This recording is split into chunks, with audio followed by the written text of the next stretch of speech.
Hay un hecho y en el medio muchas interpretaciones.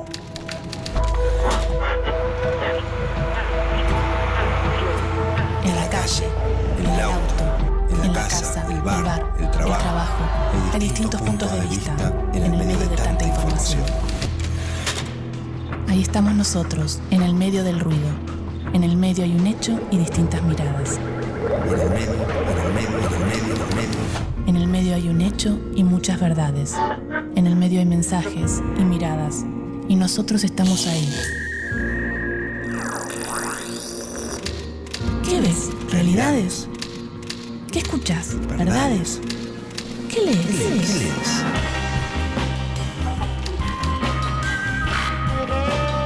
En el medio de las noticias, en el medio de la vida, en el medio de la verdad, en el medio estamos nosotros, aturdidos, confundidos. Ahí estamos nosotros, en el medio de los medios.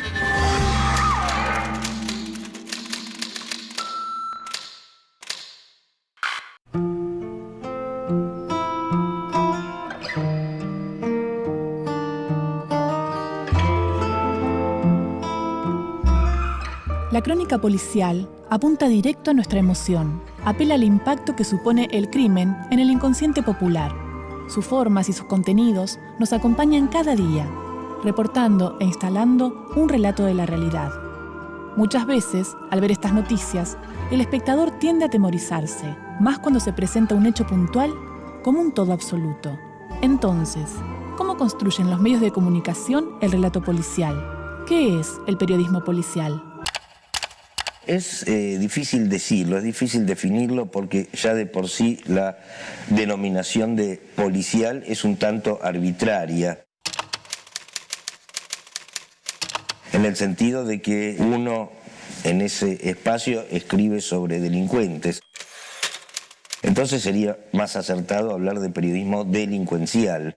Suele ser una sección bastante errática porque en todos los lugares del mundo, por ejemplo, en los diarios argentinos, cuando un crimen se comete en un estadio de fútbol, va a la sección deportiva. Cuando el homicida es un funcionario público o un legislador, va a la sección política. O sea, digamos, el periodismo policial sobrevuela toda la actualidad de un país. Es la forma más antigua, quizás, de hacer periodismo como especialidad. Se origina en papeles, crónicas, relatos que desde la Edad Media circulaban por las plazas.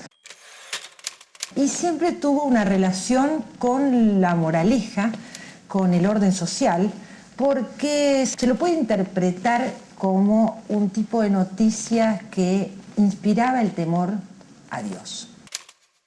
Porque no olvidemos que el género policial es el gran género inventado en el siglo XIX por las narrativas de la ciudad. Edgar Allan Poe fue el gran escritor que dijo: en la gran ciudad pueden ocurrir cosas terribles, y las ficcionalizó en su literatura como cosas que toman desprevenido a un ciudadano común y le ocurren en el medio de la oscuridad de una calle. Esa cosa que inventó Edgar Allan Poe para la ficción, luego fue utilizado no solo en la ficción, sino también en eso que llamamos la realidad. Y eso tiene muchísimo rating, es decir, a la gente le interesa mucho. Los jueces siguen discutiendo si es 16, 17, 14, 15 o 22. Mientras tanto pasan estas cosas. Y la inseguridad que está llegando ya a lugares que realmente eran insospechados. Por ejemplo, la escuela. Hablamos ahora de la inseguridad en el conurbano bonaerense. Una familia de Castelar vivió una terrible pesadilla. La vida prácticamente no tiene valor alguno en nuestro país. Está matando a todos, nos está matando todos los días. Y además uno ya lo toma como con iris.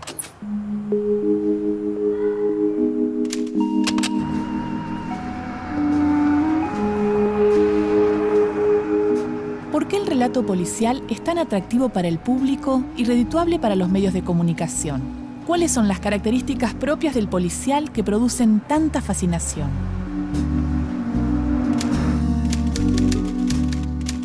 Soy una persona cualquiera y a millones de personas en el mundo nos atrae la muerte. Es más interesante el mal que el bien. En todos nosotros hay dos personas, siempre. Alguien bueno y alguien malo, ¿no? El arte encuentra más riqueza en el mal que en el bien. Y sobre todo en el hecho raro de que un ser humano contenga el mal y el bien. El hombre siempre ha querido que le cuenten historias, si quiere, desde que somos chiquitos. El ser humano necesita que le cuenten cosas, que le relaten para que pueda de esa manera comprender lo que le pasa a él mismo y lo que pasa a su alrededor. Y en el siglo XX, claro, todos los diarios populares dedicaron mucho espacio al crimen, lo llevaron a la primera página. Y es una prensa popular que va a ocupar un nicho de lectores que no existía, que es esa población, ese proletario urbano, industrializado, que empieza a ser alfabetizado y que entonces necesita también de su medio de prensa. Y a través de ese medio de prensa, el género estrella es la noticia policial.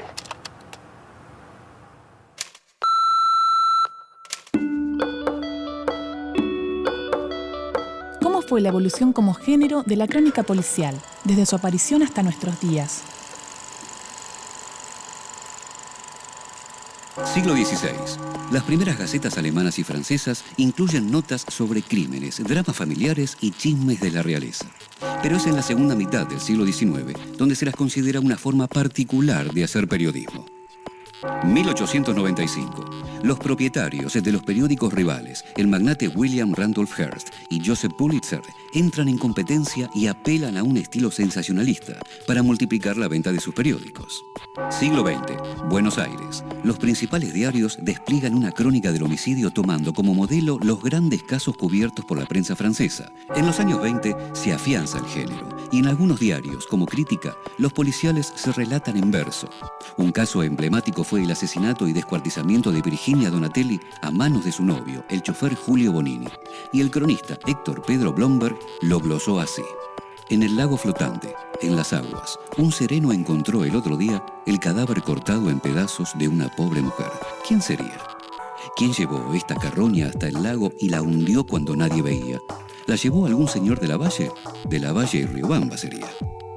Otros cronistas que hicieron escuela fueron Silverio Manco, Gustavo Germán González y el escritor Roberto Arlt. En los 30, la historia del crimen también se cuenta en los magazines ilustrados, como el famoso Caras y Caretas, que recurre a escenificaciones fotográficas apostando al shock que producía la inmediatez de la imagen de la tragedia misma. 1944. El escritor y periodista Rodolfo Walsh era un joven corrector de pruebas y traductor de novelas policiales para la editorial Hachette. En 1953 publica su libro, Cuentos para Tahúres y otros relatos policiales. Y de esta manera traza el itinerario que lo lleva desde el cuento policial al periodismo de investigación y a la politización del género. En 1957 edita la novela Operación Masacre, basado en los fusilamientos a civiles en un basurero de José León Suárez durante el alzamiento peronista de junio de 1956. Y de esta forma instala el policial en la historia del periodismo político. 1963. Aparece el vespertino Crónica, que desplaza rápidamente a su competencia al poner la noticia policial en primera plana, con titulares fuertes, al estilo de los tabloides centroamericanos. 1966. El norteamericano Truman Capote publica la novela A Sangre Fría, tras investigar durante 5 años la matanza de una familia completa de granjeros en un remoto pueblo de Kansas.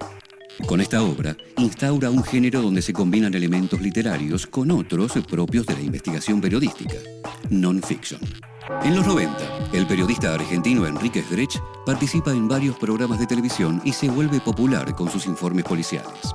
Su dedicación está puesta en analizar las pericias mal hechas y en cuestionar la carne podrida de la falsa información. 1997. El periodista e investigador Ricardo Patán Rajendorfer, luego de cubrir policiales durante varios años, escribe junto a Carlos Dutil La Bonaerense y se transforma en el referente de la crónica policial al retratar la criminalidad dentro de la propia policía. Parece que los crímenes no solo dejan rastros de sangre, sino también huellas de tinta.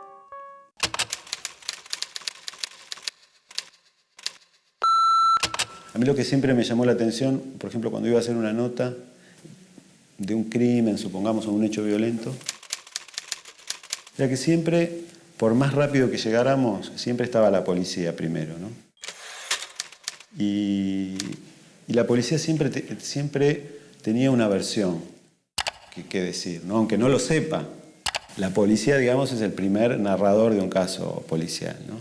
Los protagonistas a veces suelen ser marginales, lo cual no quiere decir que sea la única clase social que comete delitos. O están también esos crímenes donde de alguna manera interactúan como dos sectores de la sociedad distintos, ¿no? Podríamos decir la clase media y los sectores marginales, que reciben un tratamiento muy amplio en la prensa, ¿no? Lo que no tiene casi impacto, podríamos decir, son los hechos que ocurren dentro de los sectores marginales, donde los protagonistas son exclusivamente marginales.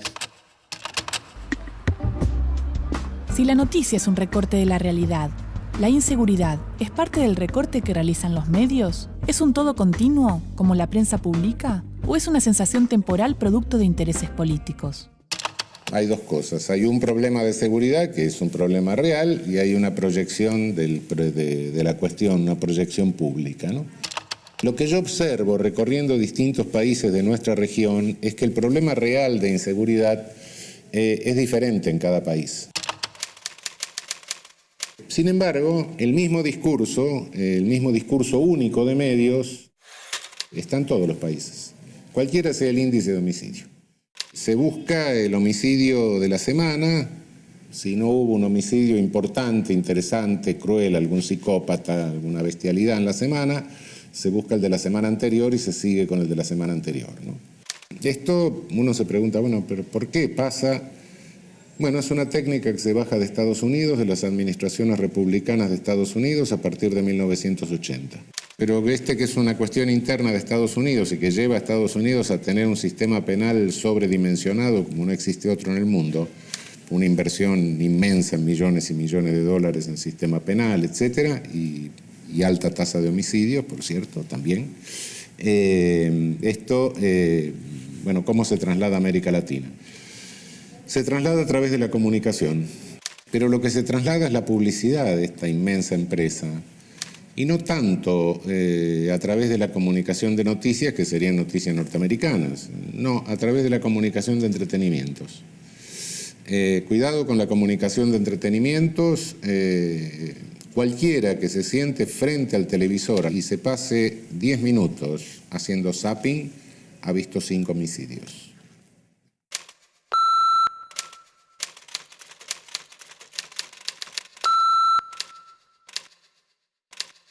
Nos informó la policía que estaría el asesino del gendarme Roberto Centeno.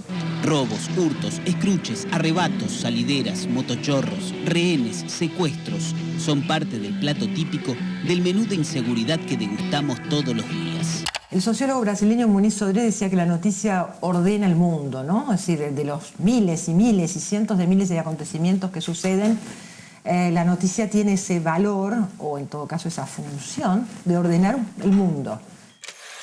Ahora, en el caso de la noticia sobre el delito, ese ordenar el mundo siempre tiene el lugar del bien y del mal, los malos y los buenos, los victimarios y las víctimas, y después está ese lugar que a veces es destacado, que es el lugar de la policía, muchas veces es destacado por heroico, el lugar de la justicia, que a veces es destacado porque logra su cometido, pero que en general es mucho más desconfiado.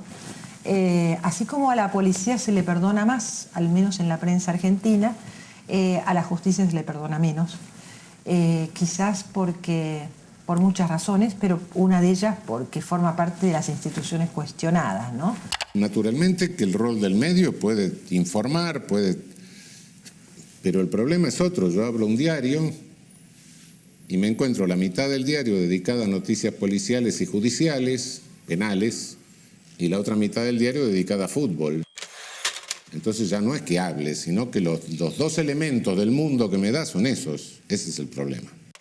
El riesgo o lo que está transmitiendo el medio, bueno, transmite una sensación de inseguridad falsa.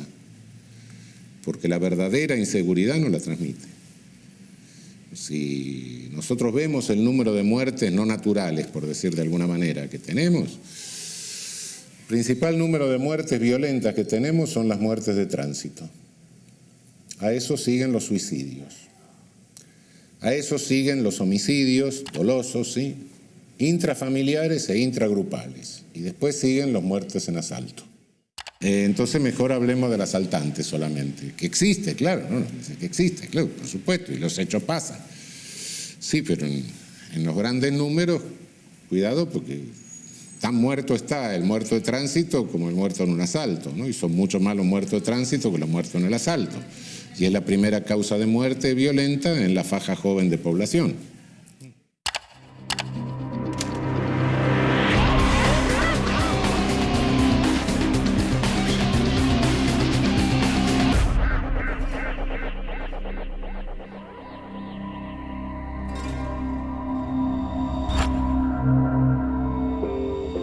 El ejercicio de desarmar una noticia y analizar sus partes nos permite preguntarnos y entender su construcción.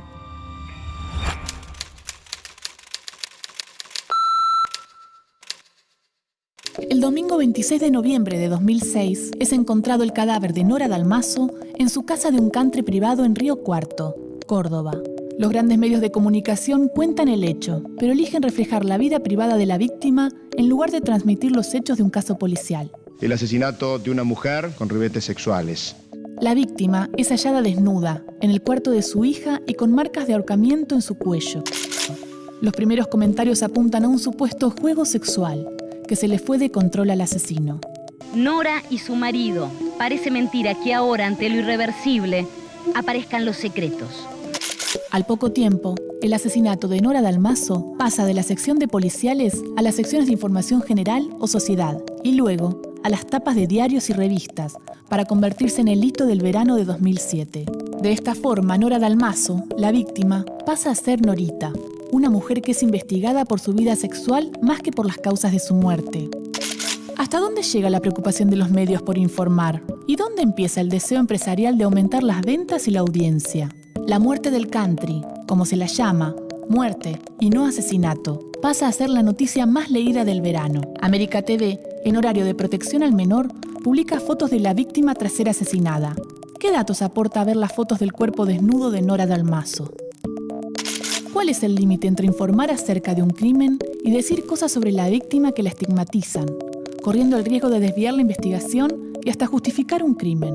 La calle dice que un tal doctor Mosquera le habría dicho al doctor Macarrón que su mujer Nora lo engañaba con el ahora imputado el doctor Mañasco. Los medios dicen todo, no verifican la información que publican. Todo sale al aire o se imprime, incluso cuando luego hay que desmentirlo en pos de nuevas requisas.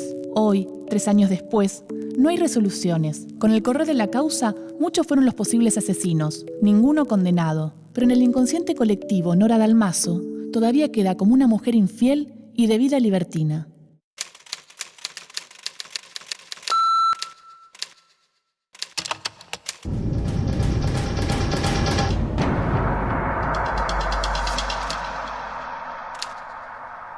¿Con quién te enganchas más? ¿Con el criminal que con la víctima? Es que la víctima es muda. Claro. La víctima es muda, no puede decir nada, cuyo secreto nadie puede desentrañar, porque el único que conoce la verdad no está más. Si uno se deja llevar, ¿no? Tiene miedo de que le pase algo a uno, tiene miedo de que le pase algo a sus hijos o a gente que quiere, o porque en la otra cuadra hubo un asalto, o porque mataron a alguien que conocía. Eso es natural, eso es lógico. El problema es cómo es la venta de ese tema, cómo se presenta, la presentación de ese tema ante la sociedad, como si la inseguridad siempre, casi sin excepción, fuera el resultado de demasiada libertad. Por un lado, desde luego, se vende inseguridad para luego vender seguridad. O sea, digamos, es un negocio redondo. La ciudad tendrá policía propia. La legislatura lo aprobó anoche con votos del macrismo, kirchnerismo y el socialismo. ¿De cuántos temas interesantes podríamos hablar en el noticiero si no tuviésemos que estar todo el tiempo, todo el noticiero, hablando de inseguridad, robos, asaltos, violaciones o accidentes de tránsito, muertos, malas noticias por lo general? Yo creo que el ciudadano hoy está tensionado, está un poco empujado por un cúmulo de estímulos que a veces van hacia la tranquilidad, otras veces van hacia el nerviosismo, a veces van hacia tener confianza en el país y pensar que el futuro va a ser bueno, y a veces van hacia que la bancarrota está a la vuelta de la esquina. Es decir, la cantidad de cosas que hoy un ciudadano recibe como estímulos va en distintas direcciones. Algunas, como el tema del miedo, creo que va en una sola dirección. Y es que vivimos en una época de miedo, vivimos en una época de inseguridad, a cualquiera de nosotros nos puede pasar cualquier cosa en cualquier momento. Tal vez en América Latina, te diría, lo que más comparte hoy nuestro continente es el miedo. Hay miedo en casi todas las grandes ciudades de América Latina. Hay miedo en San Pablo, hay miedo en Bogotá, hay miedo en Santiago de Chile, hay miedo en México. Tenemos mucho miedo. Ese miedo tiene mucho que ver con las narrativas de la información. Tiene mucho que ver con los noticieros, tiene mucho que ver con la comunicación.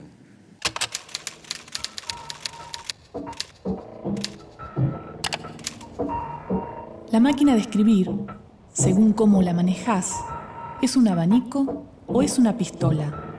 Con una máquina de escribir y un papel, podés mover a la gente en grado incalculable. Rodolfo Walsh, enero 1973.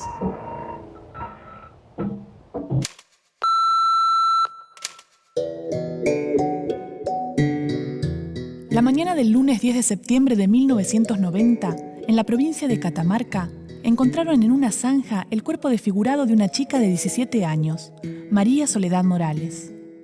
Este asesinato marcó un antes y un después en la crónica policial argentina. Detrás del crimen había figuras intocables del poder político de la provincia, corrupción y drogas. Fue el camino de un crimen policial a una catástrofe política. San Fernando del Valle de Catamarca es una ciudad muy chica, donde todos se conocen, y en ese ámbito dicen que uno de los potenciales participantes en los hechos que culminaron con la trágica muerte de María Soledad Morales sería el hijo del diputado nacional del PJ, Ángel Arturo Luque. La investigación, los juicios y el esclarecimiento del caso demoraron años. En 1996 se llegó al juicio oral y las audiencias fueron televisadas. Esta intervención permitió captar un gesto entre los jueces del tribunal que hacía suponer favoritismo a los acusados. El juicio fue anulado. El equipo compuesto por Pablo Spivak, Adrián Reyes y Fanny Mandelbaum investigará e informará paso a paso lo que está sucediendo en Catamarca para lograr el esclarecimiento de este horrendo crimen. Tras 1 año y medio, comenzó el segundo proceso en Catamarca y en febrero de 1998 se llegó a conocer el primer final de la historia. Los responsables directos del asesinato de María Soledad Morales fueron condenados. El rol de los medios en este caso tan emblemático fue vital. En un país que por ese entonces, en pleno gobierno menemista, atravesaba una fuerte dependencia entre el poder judicial y político. El periodismo no solo informó, sino que también colaboró con la justicia.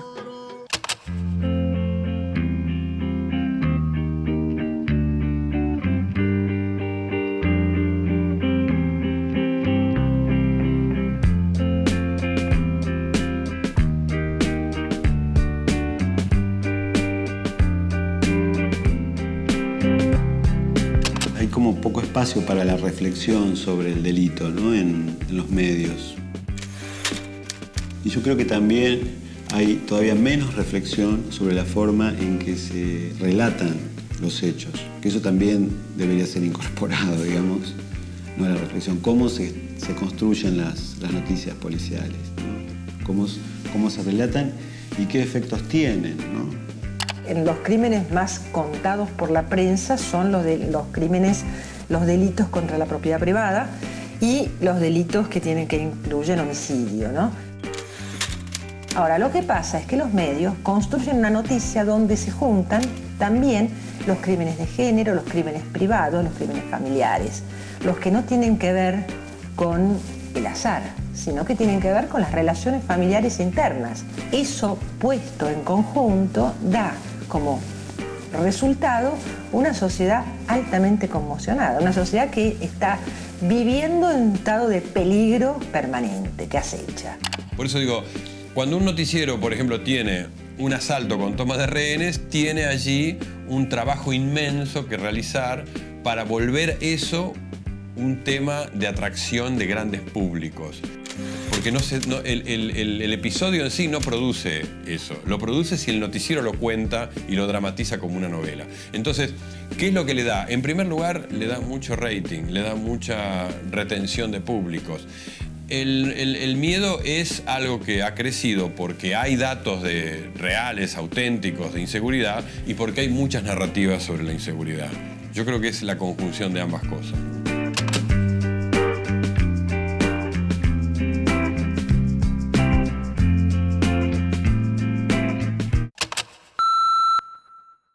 Esto que acabas de ver es solo un programa de televisión, una visión, una opinión, nuestra interpretación de la realidad. Es nuestra verdad, pero no es la única. Hay diferentes miradas sobre los hechos. Nosotros elegimos qué contarte y cómo. Seleccionamos imágenes y testimonios, como los medios, que de un hecho construyen la noticia. Los medios de comunicación eligen qué contarte y son responsables de lo que dicen. Como nosotros en este caso, que elegimos qué contarte y somos responsables de lo que decimos en este programa.